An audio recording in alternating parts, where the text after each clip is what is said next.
at the beginning of the week, so that he can pursue his well-being again by studying properly. So this right combination needs to be done. It is important to internalize well-being.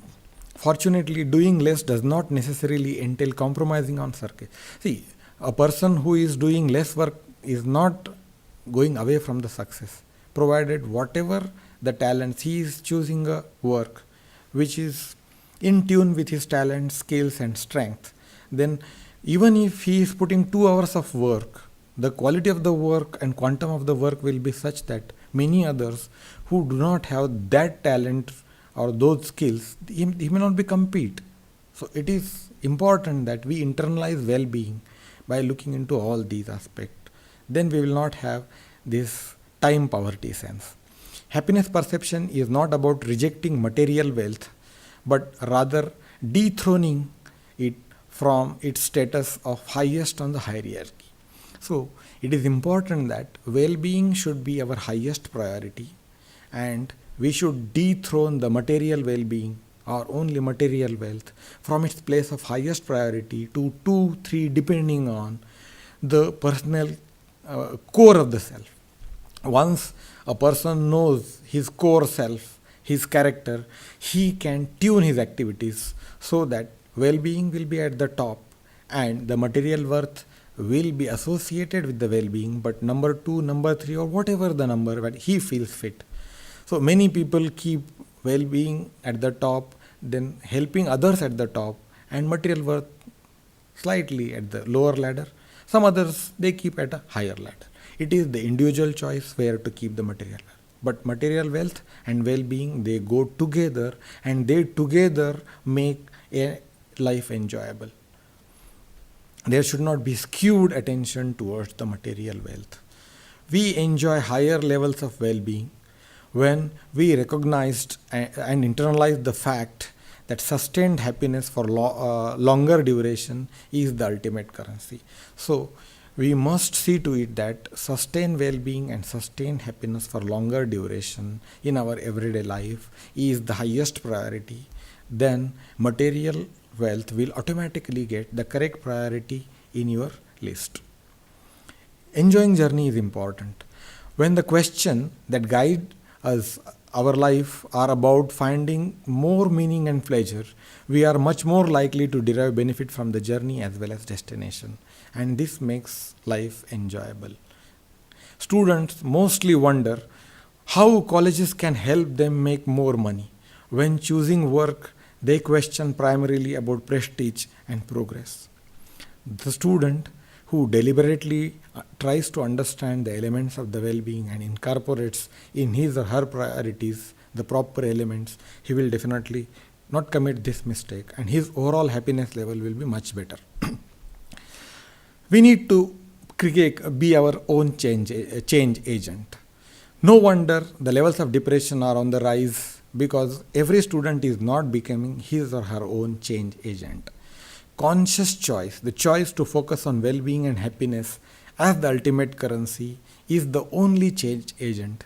And I request all the students to see that they are incorporating well-being as their highest priority, so that they become the change agent of their own. One can grow with adversity. Life is fraught with struggles, difficulties, and disappointments. Optimalist is able to find pleasure in the journey without losing his focus on his destination. Optimalist and perfectionist, these are the two tendencies. The person who wants to do every work as the perfect work is perfectionist. A person who wants to do his perfect work, any work that he takes, he wants to do perfectly, but he is successful 70%, 80%. Then also he is deriving pleasure out of it. He is saying that, okay, this time I could not do it to the intended perfection. Next time I will try it. Such persons I will call as optimalist. So, an optimalist learns and grows with adversity. It is possible for every student to understand the elements which constitute optimalists and try to become an optimalist so that you enjoy the adversities. Achievement is equal to skill multiplied by effort. This is the formula given by Professor Martin E. P. Seligman. See, the people who are has high skills, they can put less time, effort I can equate to time, and they can get achievement. But if one skill level is low, he has to put lot of amount of time and he will get the same achievement.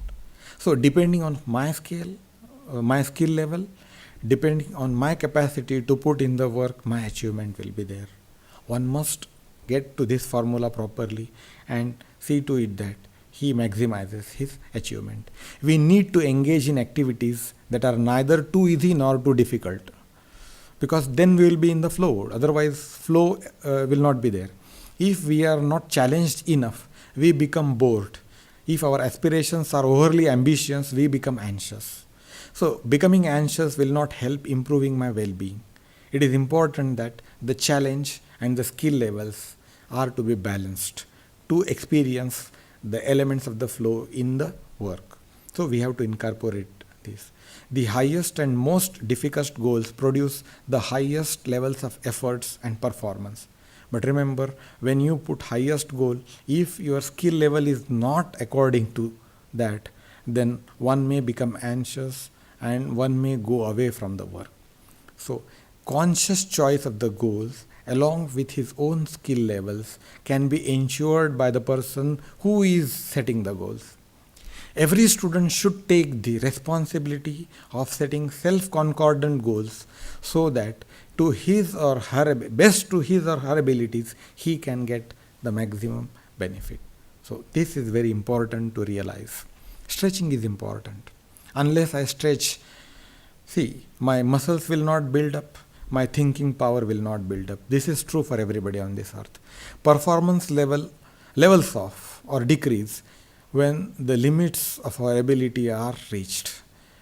When commitment to highly difficult goal lapses, definitely our abilities go down. So we have to have commitment to the goals which are higher than the current skill levels. Then I will acquire the higher skill levels.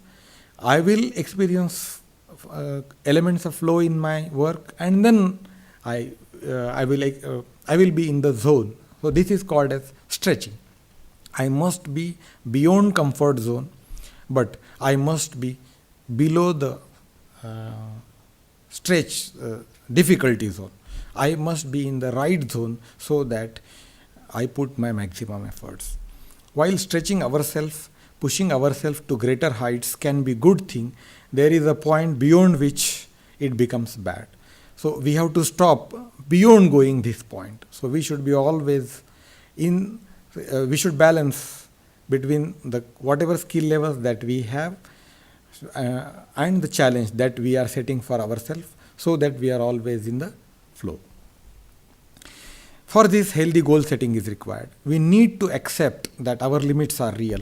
Finding the balance between, on the one hand, high hopes and great expectations, and on the other hand, harsh reality applies to healthy goal setting. I must see to it that whatever the goals that are setting are healthy for me. See, any person who is beginning to play a new game and thinking that he will be able to defeat the world champion within a 15 days or month is impossible. So he has to go through the process of training hard. It will be years he acquires the skills so that he can defend the world's best, provided he or she has got the talents to acquire those skills. So every student should see what are the areas of his or her life which are important to him. He must list and see to it that he indulges in healthy goal setting. It is important to appreciate the incremental success. Accept and appreciate incremental success as antidote to dismissing success by never being satisfied with it. So avoid the perfectionist mode, try to be in the optimalist mode so that you enjoy the incremental success. Once our basic needs are met, our well-being is determined by what we choose to focus on and by our interpretation of external event. So this interpretation of external events is definitely decided by my thinking. If I change my thinking to interpret the external events to contribute to the well-being of myself and the people around me, definitely the appreciation of the incremental success will be very fine. Do we view failure as catastrophic or as learning opportunity? It is very important for every person to learn failure as a learning opportunity. Everybody knows the Japanese doll. If you are trying to put that doll down, automatically again it sits. So every child plays with such doll. So failure should be treated as when you are hitting the Japanese doll falls and immediately it again sits. So this is a learning opportunity, and every student, if considering his or her failure as a learning opportunity, will become a very good student and in the end will become a very good professional. It is important that we understand the gratitude. For that we can write gratitude journal. Do we appreciate and enjoy what we have, or do we take it granted and dismiss? We should not take granted what we have. We must appreciate it. When we appreciate the goods in our life, the good grows and we have more of it. Write down on daily basis gratitude journal where you will be writing down 3 good things, major or minor. Writing down says your friend might have helped you in doing homework. Your mother might have provided you a sumptuous meal which you really enjoyed. Then express gratitude to your mother, to your friend, or to your teacher who has given you a very good learning experiences, one of the classes in this week. Practicing mindfulness is very important.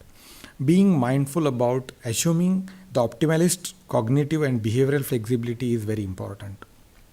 Then we can enjoy the incremental success which keeps our sustained interest in our work. We are mindful when we think of original use of familiar object, when we note a new expression of familiar face, and so on. So it is possible to sense the joy on the face of your friend when you are mindful.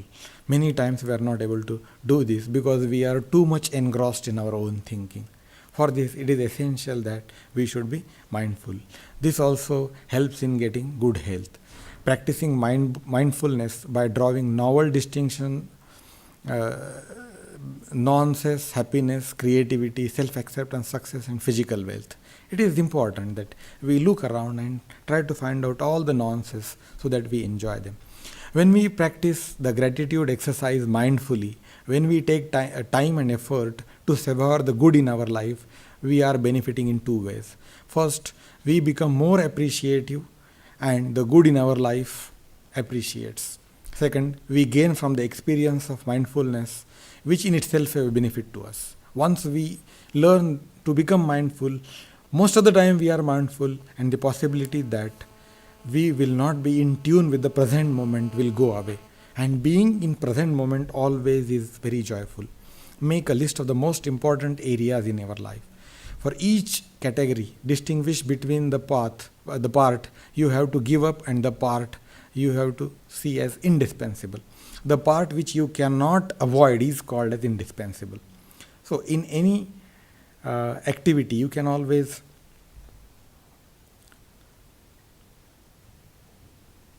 make it. All achievement come in series of steps. People study for years, endure many failures, struggle and experience and down before they make it. Write down a goal that you care about and try to make it. Path to success is essential. Unless we chalk out a proper path in detail, the possibility that we will attain the success in time will not be there. So we need to make it necessary. We should put this on paper, the path from the present state to the state where we feel that we will be successful, and you should feel then that is very good. This is be the change agent that you want to be in the world. Be the change you want to see in this world. This was Mahatma Gandhi's statement. The calmness has to be inside. If you are happy, the happiness is transportable. You take it with you where you go. A happy person is always surrounded with happy people. Don't smear the darkness of expectation across the experience. If you are going with negative emotions, that is the darkness of expectation. And the people around will automatically become, they will also get the negative mood. Life is in details. The well-being is rarely shaped by some extraordinary life-changing event. The well-being is shaped in